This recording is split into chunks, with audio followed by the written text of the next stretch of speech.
as a CPC country, that is a country of particular concern, is actually dividing Nigeria further across religious lines, because a lot of Nigerians have actually come out to accuse Ted Cruz, who was the chief sponsor of that bill to actually declare Nigeria a country of particular concern in the US Senate.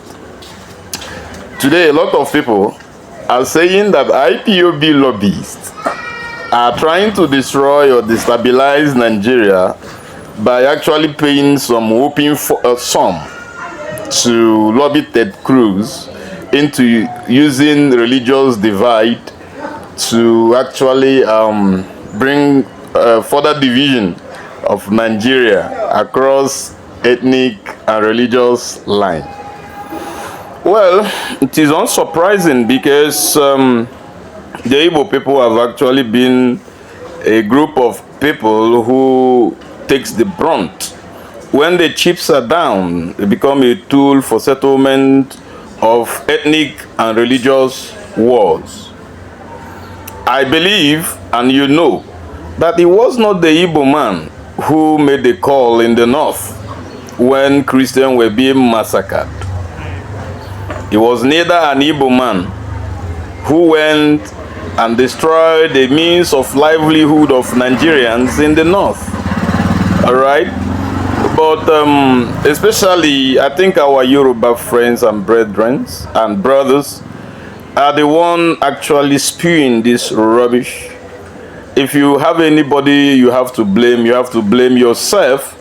You have to blame the bad leadership that the country has been into over a period of time.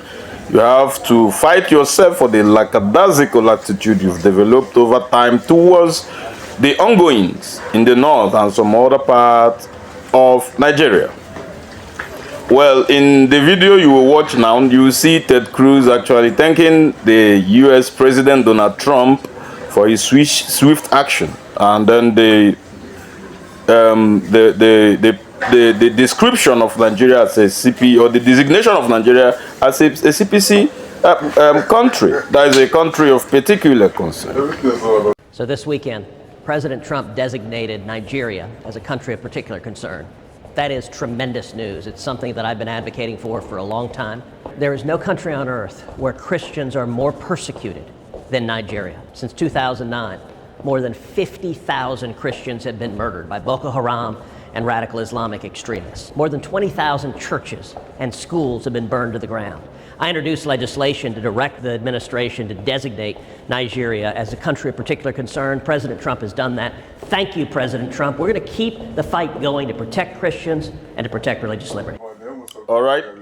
Now, unfortunately, and I don't know the right words to use right now, but the truth is that the US is not coming to save anybody. Yes, no matter who you accuse. The US is not coming to save you. Nobody is coming to save you. Only you as a Nigerian can save yourself. Shed the ethnic biases that you have within you. Shed the religious biases you have within you. Because if you look deep into this country, religion is the only thing that divides us. And then for the Fulani jihadists, go to Saudi Arabia. That is the headquarters of Islamism, right? You do not see them, they do not entertain terrorists within their territory. They do not accept dissident groups that fight in the name of Muhammad. Islam that the people from Saudi Arabia practice is the peaceful Islamism. Even within the Christian group, there are still dissident groups, because sometimes I describe them as religious hooligans.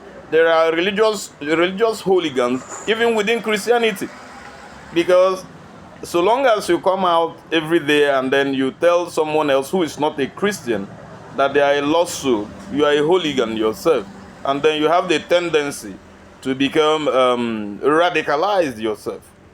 Because if you go down the history of Christianity, You see that there was even a period where Christians massacred people, even more than what the Islamist terrorists are doing today.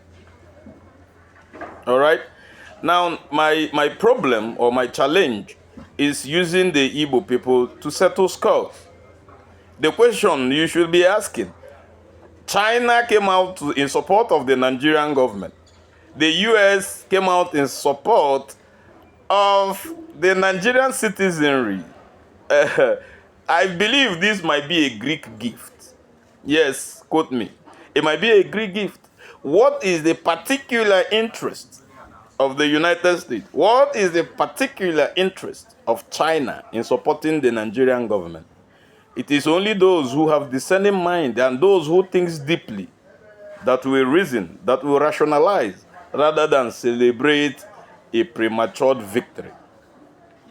Something might be in the pipeline, and I believe something is in the pipeline.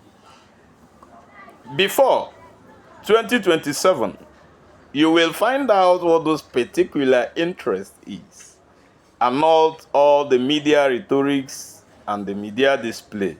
The Nigerian army, I believe they might be shitting in their pants right now, right? That's because you actually back the bad governance that we've been experiencing within the nation today. All right, I recognize your effort in fighting insurgency and terrorism in Nigeria, but that effort has not been enough, because there are incidences where eyewitnesses talks about the military, even here in the southeast. Yes, here in the southeast, sometimes you see those that are into kidnapping. You see that even the vital places where the kidnappings are being carried out are just immediately after military checkpoint. That is why I always say and still emphasize that terrorism and politics goes hand in hand. All right.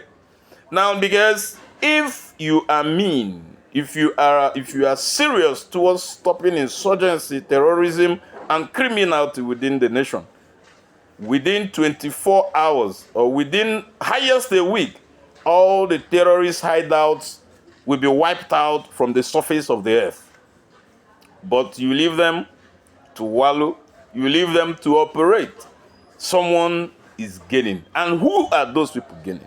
And the US is coming to play a further divide and rule politics within us as Nigerians. What is their interest? The China is coming to support Nigerian government. What is their interest? Mineral resources, control. Everybody wants to be in charge. That is international politics. International politics is all about personal interest. Nobody is coming to be your savior. Nobody is saving you. Only you can save yourself if you know the right thing to do, right?